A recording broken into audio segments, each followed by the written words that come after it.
ನಮ್ಮ ಗಾಡಿ tyre maintenance ಬಗ್ಗೆ ಹೆಚ್ಚು ಕಡಿಮೆ ಒಂದು ಲಾಸ್ಟ್ ಒಂದು 2 ಟ್ರಿಪ್ಪಿಂದ ನನ್ನ ಗಾಡಿ ಟೈರು ಒಳಗಡೆ ಸೈಡು ಬ್ಯಾಕ್ ಸೈಡ್ ಡಬಲ್ ಟೈರಲ್ಲಿ ಒಳಗಡೆ ಸೈಡ್ದು ಇನ್ನರ್ ಟೈರ್ಗಳು ಒಂಥರ ಸ್ಟೆಪ್ ಹೊಡಿತಾ ಇದ್ದೆ. ತಂದು ಇಲ್ಲಿ ಪಂಚರ್ ಅಂಗಡಿ ಹೊಸದಾಗಿ ಓಪನ್ ಮಾಡ್ತಾ ಇದೀವಿ.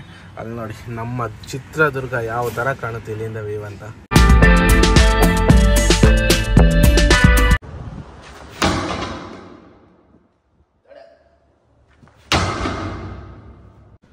ನೋಡಿ ಸುಮಾರು ಜನಕ್ಕೆ ಪ್ರಶ್ನೆ ಇರುತ್ತೆ, ಟೈರ್ಗೆ ಪೌಡ್ರ್ ಯಾಕೆ ಹಾಕ್ತಾರೆ ಅಂತ. ಅವಾಗಲೇ ಹೇಳ್ದಂಗೆ ಪಂಚರ್ ಅಂಗಡಿಯ ಅಣ್ಣನ ಹತ್ರನೇ ಕೇಳಿಸ್ಬಿಡೋಣ. ಗುರು ಏನು ಗುರು ಟೈರ್ಗೆ ಪೌಡ್ರ್ ಹಾಕೋದು?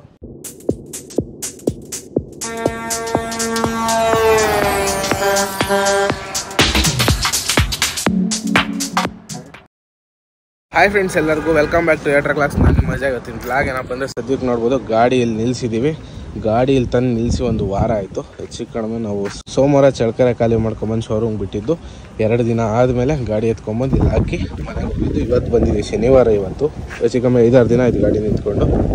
ಯಾಕಪ್ಪ ಗಾಡಿ ಇಲ್ಲೇ ನಿಲ್ಲಿಸಿದ್ವಿ 1 ವೀಕ್ ಆಯಿತು ಅಂದರೆ ಗಾಡಿಗೆ ಸದ್ಯಕ್ಕೆ ಲೋಡಿಂಗ್ ಇಲ್ಲ ಗುರು. ಹಂಗಾಗಿ ಬಂಕಲ್ಲಿ ಹಾಕಿ ನಮ್ಮ ಮನೆ ಇಲ್ಲಿಂದ ಒಂದು 2-3 ಕಿಲೋಮೀಟ್ರು. ಇದೆಲ್ಲಪ್ಪ ಲೊಕೇಶನ್ ಅಂದರೆ ಬೆಂಗಳೂರಿಂದ ಬಂದು ಹೊಸಪೇಟೆ ರೋಡ್ಗೆ ಎಕ್ಸಿಟ್ ತೊಗೊಂಡು ಹೊಸಪೇಟೆ ಕಡೆ ಹೋಗ್ತಾ ಕರೆಕ್ಟಾಗಿ ಇಲ್ಲಿ ಫಸ್ಟ್ ಪೆಟ್ರೋಲ್ ಬಂಕ್ ಸಿಗುತ್ತೆ, ಇಲ್ಲೇ ನಿಲ್ಸೋದು ಗಾಡಿ. ಇಲ್ಲಿ 3 ಬಂಕ್ ಇದೆ ಸುತ್ತಮುತ್ತ, ಒಂದು 3-4 ಕಿಲೋಮೀಟ್ರಲ್ಲಿ. ಎಲ್ಲಿ ಬೇಕಾದ್ರೂ ನಿಲ್ಲಿಸ್ತೀವಿ ನಮ್ಮ ಗಾಡಿ. ಇವತ್ತಿನ ವ್ಲಾಗ್ ಏನಪ್ಪ, ಇವತ್ತು ವ್ಲಾಗಲ್ಲಿ ಏನು ಕಂಟೆಂಟ್ ಇರುತ್ತೆ ಅಂದರೆ ನಮ್ಮ ಗಾಡಿ ಟೈರ್ ಮೇಂಟೆನೆನ್ಸ್ ಬಗ್ಗೆ. ಹೆಚ್ಚು ಕಡಿಮೆ ಒಂದು ಲಾಸ್ಟ್ ಒಂದು 2 ಟ್ರಿಪ್ಪಿಂದ ನನ್ನ ಗಾಡಿ ಟೈರು ಒಳಗಡೆ ಸೈಡು ಬ್ಯಾಕ್ ಸೈಡ್ ಡಬಲ್ ಟೈರಲ್ಲಿ ಒಳಗಡೆ ಸೈಡ್ದು ಇನ್ನರ್ ಟೈರ್ಗಳು ಒಂಥರ ಸ್ಟೆಪ್ ಹೊಡಿತಾ ಇದ್ದೆ. ಮತ್ತು ಒಂದು ಸೈಡ್ ತಿಂತಾ ಇದ್ದೆ. ಟೈರಲ್ಲಿ 3 ಲೈನ್ ಬರುತ್ತೆ, ಲೈನ್ ಬಟನ್ನು. ಅದರಲ್ಲಿ ಒಂದು ಸೈಡು ಫುಲ್ ಹೊರಗಡೆ, ಅದರಲ್ಲಿ ಒಂದು ಲೈನು ಫುಲ್ ತಿಂತಾ ಇತ್ತು, ಒಂದು ಸೈಡ್ ಹೊರಗಡೆದು. 2 ಸೈಡು ಹಂಗೆ ಸೇಮ್ ಕಂಪ್ಲೇಂಟ್ ಐತೆ. ಏನಾಗಿರ್ಬೋದು ಅಂದರೆ ವೀಲ್ ಎಲೆಮೆಂಟ್ ರಾಂಗ್ ಆಗಿರುತ್ತೆ, ಯಾವುದಾದ್ರು ಗುಂಡಿ ಜೋರಾಗಿ ಬಿಟ್ಟಾಗ ಅಥವಾ ಏನೋ ಒಂದು ಹಂಪ್ಸ್ ಬಿಟ್ಟಾಗ, ಒಟ್ಟು ಏನೋ ಒಂದಾಗಿ ವೀಲ್ ಎಲೆಮೆಂಟ್ ರಾಂಗ್ ಆಗಿರುತ್ತೆ. ಹಂಗಾಗಿ ಟೈರ್ ಆ ಥರ ತಿನ್ನೋದು. ಇವತ್ತು ಪ್ಲಾನಿಂಗ್ ಏನಪ್ಪ ಅಂದರೆ ಫಸ್ಟು ಪೌಡ್ರು ಮಾಡಿಸ್ಬೇಕು ಗಾಡಿ. ಪೌಡ್ರು ಎಷ್ಟು ಕಿಲೋಮೀಟ್ರಿಗೆ ಒಂದ್ಸರಿ ಮಾಡಿಸ್ಬೇಕು ಏನು ಎತ್ತ ಎಲ್ಲ ಹೇಳ್ತೀನಿ. ಈ ಸರಿ ನಮ್ಗೆ ಜಾಸ್ತಿ ಓಡ್ಬಿಡ್ತು, ಒಂದು 15,000 ಓಡಿಸ್ಬಿಟ್ಟಿದ್ದೀವಿ. ಏನಕ್ಕಂದರೆ ಇನ್ನೆಲ್ಲ ಪಾಸಿಂಗ್ ಲೋಡೆ ಹೊಡೆದಿರೋದು ಗಾಡೀಲಿ. ಹಾಗಾಗಿ ಏನು ಅಷ್ಟೊಂದು ಬರ್ನ್ ಆಗಿರಲ್ಲ. ನಾವು ಹಿಮಾಚಲ್ಗೆ ಹೋಗೋಕ್ಕಿಂತ ಮುಂಚೆ ಮಾಡಿಸಿದ್ದು, ಇವಾಗ ಮಾರ್ಚ್ ತಿಂಗಳಲ್ಲಿ ಪೌಡ್ರ್ ಮಾಡಿಸಿದ್ದು. ಏಪ್ರಿಲ್, ಮೇ, ಜೂನ್, ಜುಲೈ, ಇದು ಜುಲೈ 20 ಇವತ್ತು 3.5 ತಿಂಗಳಾಯಿತು. ಬಟ್ ಗಾಡಿ ತಿಂಗ್ಳುಗಟ್ಟಲೆ ನಿಲ್ಲಿಸಿರೋದ್ರಿಂದ ಅಷ್ಟೊಂದು ಓಡಿಲ್ಲ. ಒಂದು 10,000-15,000 ಕಿಲೋಮೀಟ್ರ್ ಒಳಗೆ ಓಡಿದೆ. ಪ್ರತಿ ಒಂದು 6,000-7,000 ಕಿಲೋಮೀಟ್ರಿಗೆ ಪೌಡ್ರ್ ಮಾಡಿಸ್ಬೇಕು. ಓವರ್ಲೋಡ್ ಹೊಡೆಯೋ ಗಾಡಿಗಳು, ನಾರ್ಮಲ್ ಗಾಡಿಗಳು ಒಂದು 10,000, ಪಾಸಿಂಗ್ ಲೋಡ್ ಹೊಡೆಯೋ ಗಾಡಿಗಳು 10,000ಕ್ಕೆ ಒಂದ್ಸರಿ ಪೌಡ್ರ್ ಮಾಡಿಸಿದೆ. ಟೈರು ಮೇಂಟೆನೆನ್ಸ್ ಚೆನ್ನಾಗಿರುತ್ತೆ. ಪೌಡ್ರ್ ಏನಕ್ಕೆ ಹಾಕ್ತಾರೆ ಅಂತ ಕೆಲವ್ರಿಗೆ ಗೊತ್ತಿರಲ್ಲ. ಡ್ರೈವಿಂಗ್ ಡಿಪಾರ್ಟ್ಮೆಂಟಾಗಿ ಇರೋರ್ಗೆ ಆಲ್ಮೋಸ್ಟ್ ಅಲ್ಲಿ ಗೊತ್ತಿರುತ್ತೆ, ಹೊಸಬ್ರಿಗೆ ಗೊತ್ತಿರಲ್ಲ. ಏನು ಪೌಡ್ರ್ ಹಾಕ್ತಾರೆ ಅಂದರೆ ಟೈರು ರಬ್ಬಾರ್ದು, ಟ್ಯೂಬು ರಬ್ಬಾರ್ದು. ಹಂಗಾಗಿ 2 ಹೀಟ್ ಆದಾಗ 2 ಕಚ್ಕೊಂಬಾರ್ದು ಅನ್ನೋ ಕಾರಣಕ್ಕೆ ಮಿಡ್ಲಲ್ಲಿ ಪೌಡ್ರ್ ಹಾಕ್ತಾರೆ. ಆ ಪೌಡ್ರ್ ಇರೋ ಕಾರಣದಿಂದ ಜಾಸ್ತಿ ಹೀಟ್ ಆದಾಗ ಕಚ್ಕೊಳಲ್ಲ. ಟೈರ್ಗೂ ಟ್ಯೂಬ್ಗೂ ಫ್ಲಾಫು 3 ರಬ್ಬರ್ ಮೆಟೀರಿಯಲ್ ಆಗಿರೋದ್ರಿಂದ 3 ಕಚ್ಕೊಳಲ್ಲ, ಬೇರೆ ಬೇರೆ ಇರುತ್ತೆ. ಹಂಗಾಗಿ ಆ ರೀಸನ್ಗೋಸ್ಕರ ಪೌಡ್ರ್ ಹಾಕೋದು. ಅಂಗಡಿಲಿ ಸಪ್ರೇಟ್ ಸಿಗುತ್ತೆ, ಅದಕ್ಕೆ ಟೈರ್ಗೆ ಹಾಕೋ ಪೌಡ್ರ್ ಸಪ್ರೇಟ್ ಸಿಗುತ್ತೆ, ಅದು ಕಡಿಮೆ ರೇಟ್ ಇರುತ್ತೆ. ನಾವು ಕೆಲವರು ಮೇಂಟೆನೆನ್ಸ್ಗೋಸ್ಕರ ಪಾಂಡ್ಸ್ ಪೌಡ್ರ್ ಹಾಕ್ತೀವಿ. ಇಲ್ಲ ಮೆಡಿಕಲ್ ಸ್ಟೋರಲ್ಲಿ ಹೋಗಿ ಎಕ್ಸ್ಪೈರಿ ಆಗಿರೋ ಪೌಡ್ರುಗಳು ಸಿಗ್ತಾರೆ, ಹಾಫ್ ರೇಟಿಗೆ ಕೊಡ್ತಾರೆ, ಅವನ್ನ ತೊಗೊಂಬಂದು ಹಾಕ್ತೀವಿ. ಯಾವ ಪೌಡ್ರ್ ಬೇಕಾದರೂ ಹಾಕ್ಬೋದು. ಇನ್ನು ಜಾಸ್ತಿ ಇನ್ಫಾರ್ಮೇಷನ್ನು ನಮ್ಮ ಟೈರ್ ಶಾಪ್ ಅವ್ರನ್ನೇ ಕೇಳೋಣ ಇವತ್ತು. ಅವ್ರ ಬಾಯಲ್ಲಿ ಹೇಳಿಸ್ತೀನಿ ನಿಮಗೆ ಟೈರ್ ಮೇಂಟೆನೆನ್ಸ್ ಹೆಂಗೆ ಮಾಡಬೇಕು ಅಂತ. ಅವ್ರಿಗಾದರೆ ಸ್ವಲ್ಪ ಎಕ್ಸ್ಪೀರಿಯೆನ್ಸ್ ಇರುತ್ತೆ. ನಾವು ಒಂದು ಗಾಡಿ ಓನರು, ನಮ್ಗೆ ಬರೀ 5 ವರ್ಷ ಎಕ್ಸ್ಪೀರಿಯೆನ್ಸ್ ಇರೋದ್ರಿಂದ ಅಷ್ಟು ನಮಗೂ ಗೊತ್ತಿಲ್ಲ. ಅವರಾದರೆ ಸುಮಾರು ಅವ್ರ ತಂದೆಯವ್ರ ಕಾಲದಿಂದನೂ ಟೈರ್ ಪಂಚರ್ ಶಾಪ್ ಇಟ್ಟಿರೋದು, ಹಂಗಾಗಿ ಅವ್ರಿಗೆ ಅನುಭವ ಇರುತ್ತೆ. ಅವ್ರ ಹತ್ರನೇ ಕೇಳಿ ಹೇಳಿಸ್ತೀನಿ ಬನ್ನಿ. ಇವಾಗ ಪಂಚರ್ ಶಾಪ್ ಹತ್ರ ಹೋಗೋಣ. ಗಾಡಿ ಎತ್ಕೊಂಡು ಇಲ್ಲಿಂದ ಒಂದು 2 ಕಿಲೋಮೀಟರ್ಸ್ ಅಷ್ಟೇ. ನಮ್ಮ ಪಂಚರ್ ಅಂಗಡಿ ಹತ್ರ ಬಂದಿದ್ದಾಯ್ತು. ಯಾವುದೋ ಬೈಕಿಗೆ ಪಂಚರ್ ಆಗ್ತಾವ್ರೆ. ಅದಾದಮೇಲೆ ನಮ್ಮ ಗಾಡಿ ನಿಲ್ಸ್ಕೊಂಡು 6 ಟೈರ್ ಬಿಡಿಸಿ ಪೌಡ್ರ್ ಮಾಡ್ಸೋಣ. ಮ್ಯಾಟ್ರ್ ಏನಪ್ಪ ಅಂದರೆ ಪಂಚರ್ ಅಂಗಡಿ ಹತ್ರ ಬಂದಿದ್ದಾಯ್ತು. ಇಲ್ಲಿ ನೋಡಿದ್ರೆ ಜಿಟಿ ಮಳೆ ಇಟ್ಕೊಂಡ್ಬಿಟ್ಟೈತೆ, ನೋಡ್ಬೋದು ಲೈಟಾಗಿ ಮಳೆ ಬರ್ತೈತೆ. ಹಂಗಾಗಿ ಎಲ್ಲ ಬೇರೆ ಜಾಗಕ್ಕೆ ಹೋಗೋಣ ಟೈರ್ ಪೌಡ್ರ್ ಮಾಡೋಕ್ಕೆ ಅಂತ ಆಟೋ ಎತ್ಕೊಂತೈತೆ ಅಣ್ಣ. ಆಟೋ ತಗೊಂಡು ಇವಾಗ ಒಂದು ಬ್ರಿಡ್ಜ್ ಕೆಳಗೆ ಹೋಗ್ತಾ ಇದೀವಿ. ಎಲ್ಲಿ ಅಂತ ತೋರಿಸ್ತೀನಿ ಬರ್ರಿ. ನೋಡೋಣ, ಮುಂದೆ ಬರ್ತೀನಿ. ನೋಡಿ ಈ ಪೌಡ್ರ್ ಮಾಡಬೇಕಾದ್ರೆ ಏನನ್ನ ಜಿಟಿ ಈ ಥರ ಚಿಕ್ಕದಾಗ ಮಳೆ ಬಿದ್ದುಬಿಟ್ರೆ ಪೌಡ್ರ್ ಗಟ್ಟಿಯಾಗಿ ಹೋಗುತ್ತೆ. ನಾವು ಆಮೇಲೆ ಹಂಗೆ ಫಿಟ್ ಮಾಡಿಬಿಟ್ರೆ ಯಾವಾಗ ಪಂಚರ್ ಆಗೋ ಸಾಧ್ಯತೆ ಇರ್ತದೆ. ಪೌಡ್ರ್ ಗಟ್ಟಿ ಆಗಿದ್ರೆ ಒಂಥರ ರೌಂಡ್ ಥರ ಕಲ್ ಥರ ಆಗ್ಬಿಡುತ್ತಲ್ಲ, ಅದು ಚುಚ್ಬಿಟ್ಟು ಪಂಚರ್ ಆಗೋ ಸಾಧ್ಯತೆ ಇರ್ತದೆ ಹೀಟ್ ಆದಾಗ. ಹಂಗಾಗಿ ಇಲ್ಲಿ ಪೌಡ್ರ್ ಮಾಡೋದೇ ಬೇಡ, ಮುಂದೆ ಹೋಗೋಣ ಅಂತ ಹೇಳೋರು. ಇವಾಗ ಇಲ್ಲಿಂದ ಒಂದು 5 ಕಿಲೋಮೀಟ್ರ್ ಒಂದು ಬ್ರಿಡ್ಜ್ ಐತೆ ಹೊಸ ಬೈಪಾಸಲ್ಲಿ. ಆ ಬ್ರಿಡ್ಜ್ ಕೆಳಗೆ ಸುಮ್ಮನೆ ಬ್ರಿಡ್ಜ್ ಮಾಡಿರೋದಷ್ಟೇ. ಒಂದು ಲಾರಿನೋ ಅಡ್ಡಾಡಲ್ಲ, ಒಂದು ಕಾರ್ ಅಡ್ಡಾಡಲ್ಲ, ಒಂದು ಬೈಕ್ ಕೂಡ ಅಡ್ಡಾಡಲ್ಲ ರೋಡಲ್ಲಿ. ಸುಮ್ಮನೆ ಅದು ಒಂಥರ ಅಡ್ಡ ಆಗ್ಬಿಟ್ಟೈತೆ. ಯಾರ್ಯಾರೋ ಬೇರೆಯವ್ರು ಹೋಗ್ತಿರ್ತಾರೆ ಅಲ್ಲಿ. ಆ ಬ್ರಿಡ್ಜ್ ಕೆಳಗೆ ಹೋಗಿ ಆಟೋ ನಮ್ಮ ಗಾಡಿ ತಗೊಂಡೋಗಿ ಅಲ್ಲೇ ಎಲ್ಲ ಪೌಡ್ರ್ ಮಾಡ್ಕೊಂಡು ಬರೋಣ ಅಂತ ಅಷ್ಟೇ. ಬನ್ನಿ ಇವಾಗ ಇಲ್ಲಿಂದ ಹೊರಡೋಣ. ಇಲ್ಲಿಂದ ಸ್ವಲ್ಪ ದೂರ ಇದೆ, ಅದೇನು ಜಾಸ್ತಿ ದೂರನೂ ಇಲ್ಲ, ಹೆಚ್ಚು ಕಡಿಮೆ ಒಂದು 5-6 ಕಿಲೋಮೀಟರ್ ಐತೆ ಅಷ್ಟೇ. ಹೋಗೋಣ ಬನ್ನಿ. ಆಟೋ ಮುಂದೆ ಹೋಯ್ತು, ಇವಾಗ ನಮ್ಮ ಗಾಡಿನ ತೊಗೊಂಡು ಹಿಂದಿಂದೆ ಹೋಗೋಣ. ಅಲ್ಲಿಂದ ಇಲ್ಲಿಗೆ ಬರೋ ಅಷ್ಟೊತ್ತಿಗೆ ನೋಡಿ ಮಳೆ ಜೋರಾಗಿ ಸ್ಟಾರ್ಟ್ ಆಗ್ಬಿಡ್ತು. ಇಲ್ಲೇ ಬ್ರಿಡ್ಜ್ ಇದೆ, ಸರ್ವಿಸ್ ರೋಡಿಂದ ಕೆಳಗೆ ಹೋದ್ರೆ ಬ್ರಿಡ್ಜ್ ಕೆಳಗೆ ಹೋಗ್ಬಿಟ್ಟು ಅಲ್ಲಿಗೆ ಗಾಡಿ ಬ್ರಿಡ್ಜ್ ಕೆಳಗೆ ಹಾಕ್ಕೊಂಡು ಪೌಡ್ರ್ ಮಾಡೋದು. ಯಾರು ಇರಲ್ಲ ಅಲ್ಲಿ, ಯಾರು ಓಡಾಡೋದೇ ಇಲ್ಲ ಫಸ್ಟ್ ಆಫ್ ಆಲ್, ಹಂಗೈತೆ ಜಾಗ ಅದು. ಇದೇ ಆ ಬ್ರಿಡ್ಜು. ಆ ಬ್ರಿಡ್ಜ್ ಕೆಳಗೆ ಗಾಡಿ ಹೋಗುತ್ತಾ? ಇಲ್ಲಿಗೆ ಬಂದ್ಮೇಲೆ ಡೌಟ್ ಆಗ್ತೈತೆ ಗುರು, ಹೈಟ್ ಇಲ್ಲ ಇದು ಬ್ರಿಡ್ಜು. ಹೋಗುತ್ತಾ ನೋಡೋಣ ಬನ್ನಿ, ಹತ್ರಕ್ಕೆ ಹೋಗಿ ನೋಡಿ. ಈ ಬ್ರಿಡ್ಜ್ ಕೆಳಗೆ ಬಂದಿದ್ದೀವಿ. ಮೇಲೆ ಹೈಟು ಅಷ್ಟೇ, ಸ್ವಲ್ಪ ಅದ್ರಲ್ಲಿ ಐತೆ ಟಚ್ ಆಗೋಕ್ಕೆ. ಸದ್ಯಕ್ಕೆ ತಂದು ಇಲ್ಲಿ ಪಂಚರ್ ಅಂಗಡಿ ಹೊಸ್ದಾಗಿ ಓಪನ್ ಮಾಡ್ತಾ ಇದ್ದೀವಿ. ಅಲ್ಲಿ ನೋಡಿ ನಮ್ಮ ಚಿತ್ರದುರ್ಗ ಯಾವ ಥರ ಕಾಣುತ್ತೆ ಇಲ್ಲಿಂದ ವ್ಯೂ ಅಂತ. ಇದೆಲ್ಲ ಚಿತ್ರದುರ್ಗನೇ. ಇದೇ ಕೋಟೆ, ಇಲ್ಲಿ ಕಾಣೋದು ಕೋಟೆ.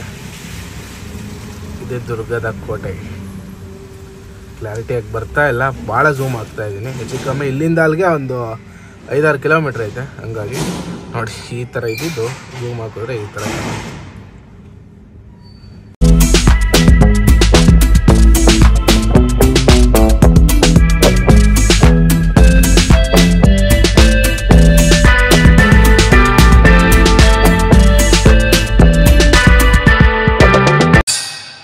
ನೋಡ್ರಿ ಈ ಟೈರು ಫುಲ್ಲು ಕಚ್ಕೊಂಡ್ಬಿಡೈತೆ. ಟ್ಯೂಬ್ಗೂ ಟೈರ್ಗೂ ಪೌಡ್ರ್ ಇಲ್ಲ ಅದರಲ್ಲಿ. ಇದ್ರಲ್ಲಿ ಸ್ವಲ್ಪ ಪೌಡ್ರ್ ಅದಕ್ಕೆ ಏನೂ ಆಗಿಲ್ಲ, ಅದು ಫುಲ್ ಕಚ್ಕೊಂಡ್ಬಿಟ್ಟೈತೆ.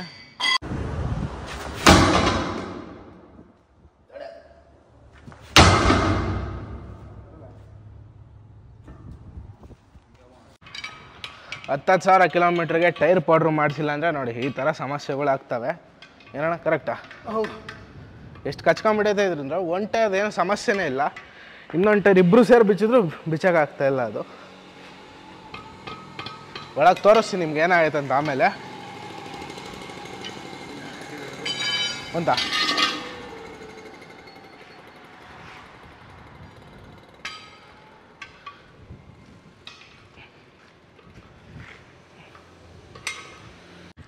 ಇದು ಒಂದೇ ಟ್ರಿಪ್ಪಾಗಿ ಆಗಿರೋದು ಕೆಲಸ. ಇದು ಹಿಮಾಚಲ್ಗೆ ಹೋಗಿ ಬಂದ್ವಲ್ಲ ಅಂತ ಹಿಲ್ ಸ್ಟೇಷನ್ ನನ್ನ ಲೈಫಾಗೆಲ್ಲ ನೋಡಿರಲಿಲ್ಲ ಗುರು.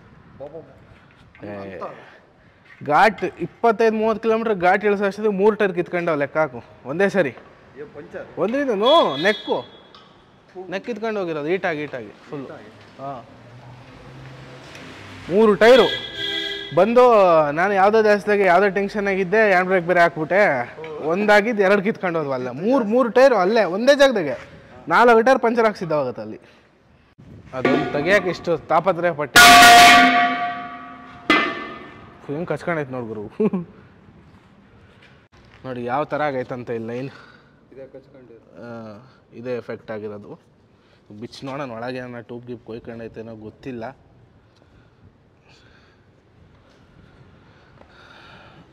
ಅದಕ್ಕೆ ಕರೆಕ್ಟಾಗಿ ಟೈಮಿಗೆ ಸರಿಯಾಗಿ ಪೌಡ್ರ್ ಮಾಡಿಸ್ಬೇಕು. ಪೌಡ್ರ್ ಮಾಡಿಸಿಲ್ಲ ಅಂದ್ರೆ ಇದೇ ಸಮಸ್ಯೆಗಳು. ಹೆಂಗೆ ಸೌಂಡ್ ಹೆಂಗೆ ಬರ್ತೈತೆ ನೋಡ್ರಿ. ಹಿಡ್ಕೊಂಬಿಟ್ಟೈತಲ್ಲ ಗುರು ಫುಲ್ಲು.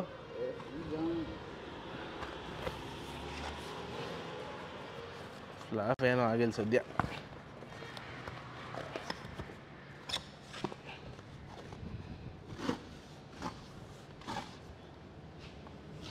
ಟ್ಯೂಬ್ ಹೆಂಗೆ ಕಚ್ಕೊಂಡೈತೆ ನೋಡ್ರಿ ಟೈರ್ಗೆ. ಇಷ್ಟು ಪೌಡ್ರ್ ಇದ್ರೂ ಕಚ್ಕೊಂಡೈತೆ ಅಂದ್ರೆ ಲೆಕ್ಕ ಹಾಕ್ರಿ ನೀವೇನೆ. ಇದು ಬಂದು ಹಾಕಿರೋ ಪಂಚರ್ರೆ ಸ್ವಲ್ಪ ಬಿಟ್ಕೊಂಡಂಗೆ ಆಗೈತೆ. ಹಂಗಾಗಿ ಅದ್ರ ಮೇಲೆ ಮತ್ತೆ ಪಂಚರ್ ಹಾಕ್ಸ್ತಾ ಇದ್ದೀವಿ. ಏನಿದ್ರು ಇವಾಗಲೇ ಸೇಫ್ಟಿ ಮಾಡ್ಕೊಬೇಕೆಲ್ಲ ಬಿಚ್ಚಿ ಚೆಕ್ ಮಾಡಿಸಿದಾಗ. ಮತ್ತು ರೋಡಲ್ಲಿ ಹೋದಾಗ ಸಮಸ್ಯೆ ಆಗೋದು ಬೇಡ ಅಂತ. ಹೆಂಗ್ರು ಕರೆಕ್ಟಾ? ಇಲ್ಲೇ ರೆಡಿ ಆಗಿಬಿಟ್ರೆ ಏನು ಟೆನ್ಷನ್ ಇರಲ್ಲ. ನೋಡಿ ಸುಮಾರು ಜನಕ್ಕೆ ಪ್ರಶ್ನೆ ಇರುತ್ತೆ, ಟೈರ್ಗೆ ಪೌಡ್ರ್ ಯಾಕೆ ಹಾಕ್ತಾರೆ ಅಂತ. ಅವಾಗಲೇ ಹೇಳ್ದಂಗೆ ಪಂಚರ್ ಅಂಗಡಿ ಅಣ್ಣನ ಹತ್ರನೇ ಕೇಳಿಸ್ಬಿಡೋಣ. ಗುರು ಏನು ಗುರು ಟೈರ್ಗೆ ಪೌಡ್ರ್ ಹಾಕೋದು?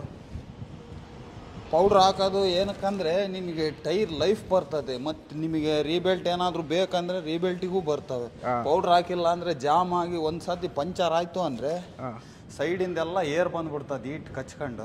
ಒಂದು ಡೂಬು ಟೈರ್ ಕಚ್ಕೊಂಡು ಫುಲ್ ಏನಕ್ಕೂ ಲೈಫ್ ಬರೋಲ್ಲ ಟೈರ್, ಹಂಗಾಗುತ್ತೆ. ಆಮೇಲೆ ಈ ಫ್ಲಾಫು ಡ್ಯಾಮೇಜ್ ಆಗಿ ಎಲ್ಲಾದರೂ ಟನ್ನೇಜ್ ಗಾಡಿಯಾಗಿ ಏನಾದರೂ ಲೋಡಿಂಗ್ನಾಗ ಪಂಚರ್ ಆಯ್ತು ಅಂದರೆ ಮತ್ತು ಪಕ್ಕದ ಟೈರ್ ಚೆನ್ನಾಗಿರೋದು ಒಡೆದೋಗ್ಬಿಡ್ತದೆ. ಹಂಗಾಗಿ ಪೌಡ್ರ್ ಮಾಡಿಸ್ಲೇಬೇಕು. ಎಷ್ಟು ಕಿಲೋಮೀಟ್ರಿಗೆ ಒಂದ್ಸರಿ ಮಾಡಿಸ್ಬೇಕು ಪೌಡ್ರ್ ಅಂತೀರಾ ನಿಮ್ಮ ಪ್ರಕಾರ? ಯಾಕಂದರೆ ನಿಮ್ಗೆ ಅನುಭವ ಐತೆ ಭಾಳ ಸುಮಾರು ವರ್ಷಗಳಿಂದ. ಹಂಗಾಗಿ ಈಗ ನಿಮ್ಮದು ಅಜಯ್ ಗಾಡಿ ಅಂದರೆ 10,000ಕ್ಕೆ ಮಾಡಬೇಕು, ಬೇರೆಯವರು 15,000ಕ್ಕೆ ಮಾಡಿಸ್ತಾರೆ. ಲೈಟ್ ಲೋಡ್ ಹೊಡೆಯೋ ಗಾಡಿಗಳು ಲೈಟ್ ಲೋಡ್ ಹೊಡೆಯೋ ಗಾಡಿಗಳಿಗೆ 15,000ಕ್ಕೂ ಮಾಡಿಸ್ತಾರೆ. ನಮ್ಮ ಸ್ವಲ್ಪ ಟನ್ನೇಜ್ ಹೊಡೆಯೋ ಗಾಡಿಗಳೆಲ್ಲ ಟನ್ನೇಜ್ ಗಾಡಿಗಳು 10,000ಕ್ಕೆ ಕಂಪಲ್ಸರಿ. ಇನ್ನು ಬರೀ ಓವರ್ಲೋಡ್ ಹೊಡೆಯೋ ಗಾಡಿಗಳೆಲ್ಲ 6,000 7,000ಕ್ಕೂ ಮಾಡಿಸ್ತಾರೆ. ಮತ್ತೆ ಇದು ಪೌಡ್ರ್ ಯಾವ್ದು ನೀವು ಯೂಸ್ ಮಾಡೋದು? ಇದು ಪೌಡ್ರು ಏನಣ್ಣ? ಪೌಡ್ರ್ ಯಾವ್ದು ಯೂಸ್ ಮಾಡೋದು ನೀವು? ಇದು ನಿಮ್ಮ ತುಮಕೂರ್ನಾಗ ಲೋಡ್ ಮಾಡ್ತಾರೆ ಗೊತ್ತಾ, ಕಟ್ಗೆ, ನೀಲಗಿರಿ ಕಟ್ಗೆ. ಅದ್ರದ್ದು ಸ್ಪೆಷಲ್ ಆಗಿ ಬರೀ ಟೈರಿಗೆ ಅಂತೇಳಿ ಯೂಸ್ ಮಾಡೋದು ಇದು. ಇದಾ? ಇದಿಲ್ಲ ದುರ್ಗದಲ್ಲಿ ಸಿಗುತ್ತಾ? ದುರ್ಗದಾಗ ಸಿಗುತ್ತೆ. ಕೆಜಿ ಗಟ್ಟಲೆ ತರ್ತೀರಲ್ಲ ನೀವು? ಒಂದೊಂದು ಕೆಜಿ ಗಟ್ಟಲೆ ತಂದ್ಬಿಡ್ತೀರಾ? ಕೆಜಿ. ಇದೇ ಪೌಡ್ರನ್ನ ಟೈರ್ಗಳ್ಗೆ ಹಾಕೋದು.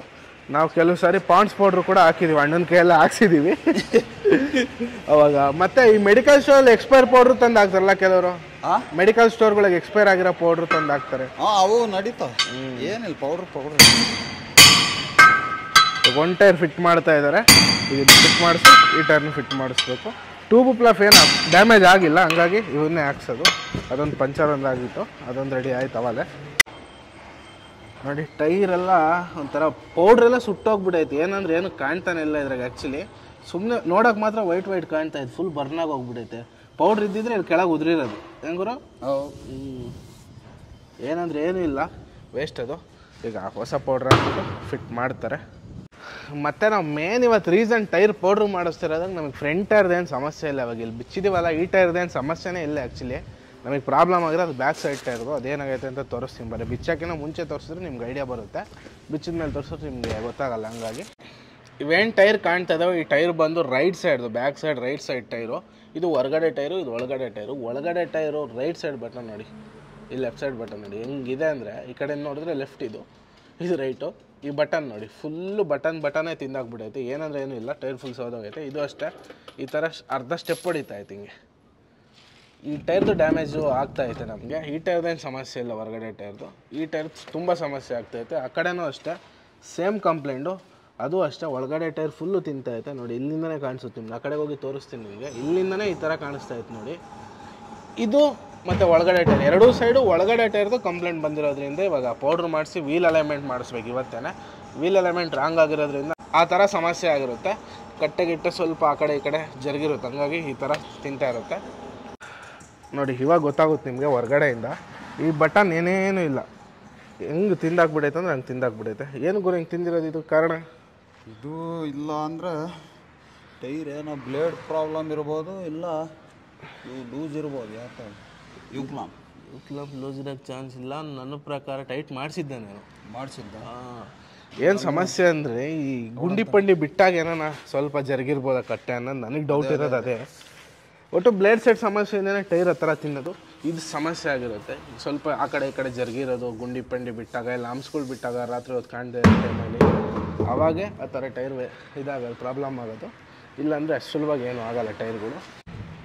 ಫೈನಲ್ ಆಗಿ ನಮ್ಮ ಗಾಡಿದು ಎಲ್ಲ ಟೈರ್ನೂ ಪೌಡ್ರ್ ಮಾಡಿದ್ದಾಯಿತು. ಎಲ್ಲ ತೋರ್ಸೋಕೆ ಹೋಗಲಿಲ್ಲ, 2 ವೀಲ್ ಮಾತ್ರ ತೋರಿಸಿದ್ದು ನಿಮಗೆ. ಈ ಕಡೆನೂ ಟೈರ್ ಅದೇ ಥರ ಆಗಿತ್ತು. ನಾನು ಸ್ವಲ್ಪ ಹೊರಗೆ ಹೋಗಿ ಬರೋ ಅಷ್ಟೊತ್ತಿಗೆ ಅಣ್ಣ ಎಲ್ಲ ಫಿಟ್ ಮಾಡೈತೆ. ಇದು ಹಂಗೆ ಆಗೈತೆ ಗುರು, ಸೇಮ್ ಪ್ರಾಬ್ಲಮ್. ಇದು ಹಂಗೆ ಒಳಗಿಂದೇನೆ. ಒಳಗಿಂದೇನೆ. ಇದಕ್ಕೆ ಇವಾಗ ಪರಿಹಾರ ಏನು ಅಂತ ಗೊತ್ತಾಗ್ತಿಲ್ವಲ್ಲ. ಈ ಥರನೂ ಈ ಟೈರ್ನು ಅದೇ ಥರ ಸ್ಟೆಪ್ ಹೊಡೆದೈತೆ ನೋಡಿ. ಈ ಲೈನ್ ಏನೇನು ಇಲ್ವೇ ಇಲ್ಲ. ಈ ಕಡೆದು ಆ ಕಡೆದು ಸ್ಟೆಪ್ ಹೊಡೆದೈತೆ, ಮಿಡ್ಲಲ್ಲಿ ಮಾತ್ರ ಬಟನ್ ಐತೆ, ಇದು ಚೆನ್ನಾಗೈತೆ. ಈ ಕಡೆದು ಹಂಗೆ ಸ್ಟೆಪ್ ಹೊಡೆದೈತೆ, ಈ ಕಡೆದು ಮಾತ್ರ ಏನೇನೂ ಆಗಿಲ್ಲ. ಅಲೈನ್ಮೆಂಟ್ ಮಾಡಿಸಿ ನೋಡೋಣ. ಇಲ್ಲಾಂದರೆ 2 ಟೈರು ವಾರಂಟಿ ಕೊಟ್ಟರೆ ಆಗುತ್ತೆ. ಸ್ವಲ್ಪ ಏರ್ ಬಂದಂಗೆ ಆಗಿದಾವಲ್ಲ ಅವು, ಅವೆರಡು ನೋಡೋಣ. ಸ್ವಲ್ಪ ಏರ್ ಬಂದಂಗೆ ಆಗಿದ್ದಾವೆ. ಈ ಥರ ಈ ಫುಲ್ಲು ರೌಂಡೇನೆ ಏರ್ ಬಂದೈತೆ. ನೋಡೋಣ. ಹೊಡೆದೋಗ ಅಷ್ಟು ದಿನ ಹೊಡೆದ್ಬಿಟ್ಟು ಆಮೇಲೆ ಬೇಕಾದ್ರೂ ವಾರಂಟಿ ಕೊಟ್ಟರು ಕ್ಲೈಮ್ ಆಗುತ್ತೆ. ಏರ್ ಬಂದು ಹೊಡೆದೋಗಿದ್ರೆ 100% ಟೈರ್ ಕ್ಲೈಮ್ ಆಗುತ್ತೆ.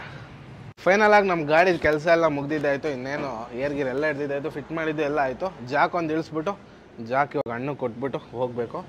ಈಗ ಬನ್ನಿ ಬಿಲ್ಲಿಂಗ್ ಎಲ್ಲ ಎಷ್ಟಾಯಿತು ನೋಡೋಣ. ಇದನ್ನೆಲ್ಲ ಅವ್ರ ಗಾಡಿಗೆ ಹಾಕ್ಕೊಂಡು ಗಾಡಿ ತಗೊಂಡೋಗಿ ಅವ್ರ ರೆಗ್ಯುಲರ್ ಪಾಯಿಂಟ್ ಹತ್ರ ಹಾಕ್ಕೊಂತಾರೆ. ನಿಮಗೆ ಚಿತ್ರದುರ್ಗ ಸರೌಂಡಿಂಗು, ಇದು ಬಂದು ನಮ್ಮ ದುರ್ಗ ಸರೌಂಡಿಂಗ್ ಒಂದು 20-30 ಕಿಲೋಮೀಟ್ರ್. ನಿಮಗೆ ಯಾವುದೇ ಗಾಡಿ ಆಗಿರ್ಬೋದು, ನಮ್ಮ ಲಾರಿ ಆಗಿರ್ಬೋದು, ಕಾರ್ ಆಗಿರ್ಬೋದು, ಬೈಕ್ ಆಗಿರ್ಬೋದು, ಏನೇ ಸಮಸ್ಯೆ ಆದರೂ ಟೈರಿಗೆ ಸಂಬಂಧಪಟ್ಟಿರೋದು ಅಣ್ಣ ನಂಬರ್ ಇಲ್ಲಿರುತ್ತೆ, ತೋರಿಸ್ತೀನಿ ನೋಡಿ. ಇವ್ರಿಗೆ ಫೋನ್ ಮಾಡಿ ಈ ಗಾಡಿ ತೊಗೊಂಬಂದ್ಬಿಟ್ಟು ನಿಮಗೆಲ್ಲ ರೆಡಿ ಮಾಡಿಕೊಟ್ಟು ಹೋಗ್ತಾರೆ. ಇದೇ ನಂಬರು. ಆಲ್ರೆಡಿ 1-1.5 ವರ್ಷದ ಕೆಳಗೆ ತೋರಿಸಿದ್ವಿ. ಇವಾಗ ಇನ್ನೊಂದು ಸಾರಿ ಹೊಸ ವ್ಯೂವರ್ಸ್ಗೋಸ್ಕರ ತೋರಿಸ್ತಾ ಇರೋದು. ಈ ನಂಬರ್ಗೆ ಫೋನ್ ಮಾಡಿ ಅವ್ರು ಎಲ್ಲೇ ಇದ್ರು ಬಂದು ಅದು ರೆಡಿ ಮಾಡಿ ಕೊಡ್ತಾರೆ. ಇದ್ರದ್ದು ಏನಾಯಿತು ಆಟೋದು ಬಾಡಿಗೆ ಒಂದು ಕೊಟ್ಟರೆ ಸಾಕು ಎಕ್ಸ್ಟ್ರಾ ಅವ್ರಿಗೆ. A to Z ಎಲ್ಲ ಅಲ್ಲಿಗೆ ಬಂದು ರೆಡಿ ಮಾಡ್ತಾರೆ. ಇವಾಗ ನಾವು ಮಳೆ ಇರೋ ಕಾರಣದಿಂದ ಇಲ್ಲಿಗೆ ಬಂದು ಹಾಕ್ಕೊಂಡು ಎಲ್ಲ ರೆಡಿ ಮಾಡ್ತಾ ಇರೋದು. ಹೊರಗಡೆ ಸುಮ್ಮನೆ ಹಗಲೆಲ್ಲ ಮಳೆ ಬರ್ತಾ ಇತ್ತಾನೆ ರೀಸನ್ಗೆ ಇಲ್ಲಿ ನಿಲ್ಸ್ಕೊಂಡು ಎಲ್ಲ ರೆಡಿ ಮಾಡಿದ್ದಷ್ಟೇ. ಇವಾಗ ಏನಣ್ಣ ಎಲ್ಲಿ ಏನೋ ಸಮಸ್ಯೆ ಆದರೂ ಹೋಗಿ ಮಾಡಿಕೊಡ್ರಿ, ಯಾರು ಫೋನ್ ಮಾಡಿದ್ರು ಎಲ್ಲ ಮಾಡ್ಕೊಡ್ತೀವಿ.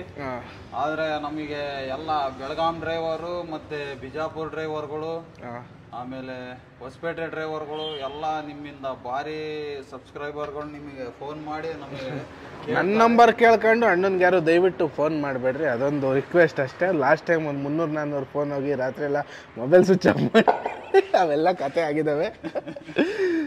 ಹಂಗಾಗಿ ನಿಮ್ಗೆ ಏನೋ ಪ್ರಾಬ್ಲಮ್ ಇದ್ದರೆ ಈ ನಂಬರ್ಗೆ ಫೋನ್ ಮಾಡಿರಿ, ಬಂದು ರೆಡಿ ಮಾಡಿಕೊಟ್ಟು ಹೋಗ್ತಾರೆ 100%. 24x7 ಯಾವಾಗ ಬೇಕಾದರೂ ಮಾಡ್ರಿ, ರೆಡಿ ಮಾಡಿಕೊಟ್ಟು ಹೋಗ್ತಾರೆ. ನಮ್ಮ ಊರ ಹತ್ರದಿಂದ ಕರೆಕ್ಟಾಗಿ 8 ಕಿಲೋಮೀಟ್ರ್ ಬಂದಿದ್ವಿ. 7.9 ಕಿಲೋಮೀಟರ್ಸ್ ಅಂದರೆ 8 ಕಿಲೋಮೀಟ್ರ್ ಆಗೈತೆ ಅಲ್ಲಿಂದ ಇಲ್ಲಿಗೆ ಬರೋಕ್ಕೆ. ನೋಡಿ ಇದೇ ಬ್ರಿಡ್ಜ್ ಕೆಳಗೆ ನಿಲ್ಸ್ಕೊಂಡು ಇಷ್ಟೊತ್ತೆಲ್ಲ ಕೆಲಸ ಮುಗಿಸ್ಕೊಂಡಿದ್ದು. ಬನ್ನಿ ಇವಾಗ ಇಲ್ಲಿಂದ ಒಂದು 4 ಕಿಲೋಮೀಟ್ರ್ ಆಗ್ಬೋದು. ಇಲ್ಲಿಂದ ಹೋಗಿ ಯೂಟರ್ನ್ ಮಾಡ್ಕೊಂಡು ಬರೋ ಅಷ್ಟೊತ್ತಿಗೆ ಇಲ್ಲೇ ಐತಂತ ಹೋಗಿ ರೆಡಿ ಮಾಡ್ಸೋಣ. ನಮ್ಮ ಹೊಸ ಬೈಪಾಸಲ್ಲಿ ಹೊಸದಾಗ ಒಂದು ವೀಲ್ ಅಲೈನ್ಮೆಂಟ್ ಆಗೈತೆ, ಇಲ್ಲಿ ಹೋಗಿ ಇಲ್ಲೇ ಮಾಡ್ಸೋಣ ಅಂತ. ಚೆನ್ನಾಗಿ ಮಾಡ್ತಾರೆ ಅಂತ ಸುಮಾರು ಜನ ಹೇಳಿದ್ರು, ಹಂಗಾಗಿ ಟ್ರೈ ಮಾಡೋಣ ಅಂತ ಫಸ್ಟ್ ಟೈಮ್ ಇಲ್ಲಿಗೆ ಬರ್ತಾ ಇರೋದು ನಾವು. ನೋಡೋಣ ಬನ್ನಿ ಹೆಂಗಿರುತ್ತೆ ಅಂತ ತೋರಿಸ್ತೀನಿ. ವೀಲ್ ಅಲೈನ್ಮೆಂಟ್ ಮಾಡ್ತಾ ಇದ್ದಾರೆ, ನಾವೇನು ಕೆಳಗೆ ಇಳ್ದೋಗಿಲ್ಲ, ಇಲ್ಲ ಒಳಗೆ ಕೂತ್ಕೊಂಡಿದ್ವಿ. ಅದು ಸಿಸ್ಟಮಲ್ಲೆಲ್ಲ ಅಪ್ಡೇಟ್ ಆಗೋದು, ಹಂಗಾಗಿ ನಮಗೇನು ಟೆನ್ಷನ್ ಇಲ್ಲ. ಅದು ಎಲ್ಲ ಗ್ರೀನ್ ಆಗಬೇಕು, ಆವಾಗ ನಮ್ಮದು ವೀಲ್ ಅಲೈನ್ಮೆಂಟ್ ಮುಗೀತು ಅಂತ ಅರ್ಥ. ರೆಡಿ ಮಾಡ್ತಾ ಇದ್ದಾರೆ ಕೆಳಗಡೆ ಕ್ಲಬ್ ಲೂಸ್ ಮಾಡ್ಕೊಂಡು. ವೀಲ್ ಅಲೈನ್ಮೆಂಟ್ ಎಲ್ಲ ಮಾಡಿಸ್ಕೊಂಡು ಬಂದಿದ್ದಾಯಿತು, ಬೇಗ ಮಾಡೋಕ್ಕೋದ್ರು. ಯಾವ ಗಾಡಿ ಇರಲಿಲ್ಲ, ಹಂಗಾಗಿ ಸಮಸ್ಯೆ ಏನಪ್ಪ ಅಂದರೆ ಟೈರ್ ತಿನ್ನೋದಕ್ಕೆ ವೀಲ್ ಅಲೈನ್ಮೆಂಟ್ದು ಅದಕ್ಕೂ ಸಂಬಂಧನೇ ಇಲ್ಲ ಅಂತೆ. ಬ್ಯಾಕ್ ಸೈಡ್ ಕರೆಕ್ಟಾಗೈತೆ ವೀಲ್ ಅಲೈನ್ಮೆಂಟ್ ಅಂತ ಹೇಳಿದ್ರು. ಚೆಕ್ ಮಾಡಿ ಹೇಳಿದ್ದು. ಸಮಸ್ಯೆ ಚೆಕ್ ಮಾಡಿಸ್ರಿ ಅಂತ ಒಂದು ಹೇಳ್ತಾವ್ರೆ. ನೋಡೋಣ ಶೋರೂಮ್ ತಗೊಂಡು ಚೆಕ್ನೆಟ್ ಒಂದ್ಸರಿ ಟೈಟ್ ಮಾಡಿಸ್ಕೊಂಡು ಬರೋಣ. ಅವೇನೋ ಲೂಸ್ ಆಗಿದ್ರು ಟೈರ್ ತಿಂತಾವ ಒಂದೊಂದ್ಸರಿ. ಮೋಸ್ಟ್ಲಿ ಅಮ್ಮ ಅದು ಏನೇ ಪ್ರಾಬ್ಲಮ್ ಟೈರ್ ಏರ್ ಬಂದಿಲ್ಲ. ನೋಡೋಣ ಚೆಕ್ನೆಟ್ ಒಂದ್ಸರಿ ಟೈಟ್ ಮಾಡಿಸಿ ನೆಕ್ಸ್ಟು ಒಂದು 2 ಟ್ರಿಪ್ ಓಡಿಸೋಣ, ಅವಾಗ ಗೊತ್ತಾಗುತ್ತೆ ಏನು ಸಮಸ್ಯೆ ಅಂತ ಪಕ್ಕ ಗೊತ್ತಾಗುತ್ತೆ. ಹಂಗೂ ಏನಾದ್ರು ಮತ್ತೆ ಟೈರ್ ತಿನ್ನಕ್ಕೆ ಸ್ಟಾರ್ಟ್ ಮಾಡ್ತು ಅಂದರೆ ಅವೆರಡೂ ವಾರಂಟಿ ಮೇಲೆ ಕ್ಲೈಮ್ ಮಾಡಿಸ್ಬಿಟ್ಟು ಏರ್ ಬಂದಿದ್ದಾವೆ ಅಂತ ನಮ್ಮ ಬೇರೆ ಆ ಗಾಡಿ ಸ್ಟೆಪ್ನಿ ಈ ಗಾಡಿ ಸ್ಟೆಪ್ನಿ 2 ಜೊತೆ ಮಾಡಿ ಹಾಕೊಂಡು ಒಂದು 2 ಟ್ರಿಪ್ ಲೋಕಲ್ ಹೊಡೆದು ಆಮೇಲೆ ಬೇಕಾದರೆ ಹೊಸ ಬರ್ತವೆ ಕ್ಲೈಮ್ ಮಾಡಿದಾಗ ಅವನ್ನ ಹಾಕೊಂಡ್ರೆ ಆಗುತ್ತೆ. ಹೆಂಗೋ ಒಂದು ಮಾಡೋಕ್ಕೆ ಬರುತ್ತೆ. ಫಸ್ಟು ಶೋರೂಮ್ ಹತ್ರ ಹೋಗಿ ಒಂದ್ಸರಿ ಚೆಕ್ನೆಟ್ ಒಂದು ಚೆಕ್ ಮಾಡಿಸ್ಕೊಂಡು ಬಂದ್ಬಿಡೋದು. ಬನ್ನಿ ಇವಾಗ ಫೋನ್ ಮಾಡಿದ್ದೆ ಆಲ್ರೆಡಿ, ಬನ್ನಿ ಅಂತ ಹೇಳಿದ್ದಾರೆ. ಹೋಗೋಣ. ಇಲ್ಲಿಂದ ಹತ್ರ ಇಲ್ಲೊಂದು 3 ಕಿಲೋಮೀಟ್ರ್ ಅಷ್ಟೇ. ಶೋರೂಮ್ ಹತ್ರ ಹೋಗ್ಬಿಟ್ಟು ಚೆಕ್ನೆಟ್ ಎಲ್ಲ ಟೈಟ್ ಮಾಡಿಸ್ಕೊಂಡು ಬಂದಿದ್ದಾಯಿತು. ಇಲ್ಲೇ ಬಂಕ್ ಇರೋದು. ಇವಾಗ ಮುಂದೆ ಬಂಕ್ ಹತ್ರ ಹಾಕ್ಬಿಟ್ಟು ಗಾಡಿ ಮನೆಗೆ ಹೋಗ್ಬೇಕಷ್ಟೇ. ನಾನು ಇವತ್ತು ಗಾಡಿ ವಾಶ್ ಮಾಡೋಕ್ಕಾಗಲಿಲ್ಲ, ಒಳಗೆಲ್ಲ ಕ್ಲೀನ್ ಮಾಡಬೇಕಿತ್ತು. ಬಟ್ ಇವತ್ತು ಟೈಮೇ ಸಿಗಲಿಲ್ಲ. ನೋಡೋಣ ನಾಳೆ ಬಂದ್ಬಿಟ್ಟು ಎಲ್ಲ ಕ್ಲೀನ್ ಮಾಡಿ ಇಂಟೀರಿಯರ್ ಎಲ್ಲ ಕ್ಲೀನ್ ಮಾಡಬೇಕು. ಮತ್ತು ಟೂಲ್ ಬಾಕ್ಸ್ ಸ್ವಲ್ಪ ಕ್ಲೀನ್ ಮಾಡೋದೈತೆ, ಅದನ್ನೆಲ್ಲ ಬೆಳಗ್ಗೆ ಅಷ್ಟೊತ್ತಿಗೆ ಮಾಡೋಣ ನಾನು. ಬನ್ನಿ ಗಾಡಿಯಲ್ಲಿ ಹಾಕ್ಬಿಟ್ಟು ಇಲ್ಲಿ 2 ವೀಲರ್ ಬಿಟ್ಟು ಹೋಗಿದೆ, ಬೆಳಗ್ಗೆ ತಗೊಂಡು ಮನೆಗೆ ಹೋಗೋಣ. ಗಾಡಿ ನಿಲ್ಸೋಕ್ಕೆ ಆ ಕಡೆ ಜಾಗ ಎಲ್ಲ ಫುಲ್ ಆಗಿಬಿಟ್ಟೈತೆ ಒಳಗಡೆ ಬಂಕು, ಹಂಗಾಗಿ ಬಂಕ್ ಪಕ್ಕದಲ್ಲಿ ಸ್ವಲ್ಪ ಜಾಗ ಐತಿ. ಇಲ್ಲೇ ನಿಲ್ಸಿ ಇನ್ನು ಖಾಲಿ ಗಾಡಿ ಅಲ್ವಾ ನಡೆಯುತ್ತೆ, ಏನು ಸಮಸ್ಯೆ ಏನಿಲ್ಲ. ಕೆಸರೆಲ್ಲ ಐತೆ, ಗಾಡಿ ಏನು ಸಿಕ್ಕಣಲ್ಲ ಖಾಲಿ ಗಾಡಿ ಆಗಿರೋದ್ರಿಂದ. ಓಕೆ, ಈ ವಿಡಿಯೋನ ಇಲ್ಲಿಗೆ ಮುಗಿಸೋಣ. ವಿಡಿಯೋ ಹೆಂಗಿತ್ತು ಅಂತ ಕಮೆಂಟ್ ಮಾಡಿ. ಈ ವಿಡಿಯೋ ಇಷ್ಟ ಆದರೆ ಲೈಕ್ ಮಾಡಿ, ಶೇರ್ ಮಾಡಿ, ಕಮೆಂಟ್ ಮಾಡಿ. ಯಾರ್ಯಾರು ಚಾನಲ್ ಹೊಸದಾಗಿ ನೋಡ್ತಾ ಇದ್ರು ದಯವಿಟ್ಟು ಸಬ್ಸ್ಕ್ರೈಬ್ ಮಾಡ್ಕೊಂಡಿರ್ತಾರೆ, ಸಪೋರ್ಟ್ ಮಾಡ್ತಾರೆ. ಓಕೆ ಎಲ್ರಿಗೂ ಬಾಯ್. ಮತ್ತೆ ನೆಕ್ಸ್ಟ್ ವ್ಲಾಗಲ್ಲಿ ಸಿಗೋಣ. ಅಲ್ಲಿವರೆಗೂ ಟೇಕ್ ಕೇರ್, ಟಾಟಾ, ಬಾಯ್ ಬಾಯ್.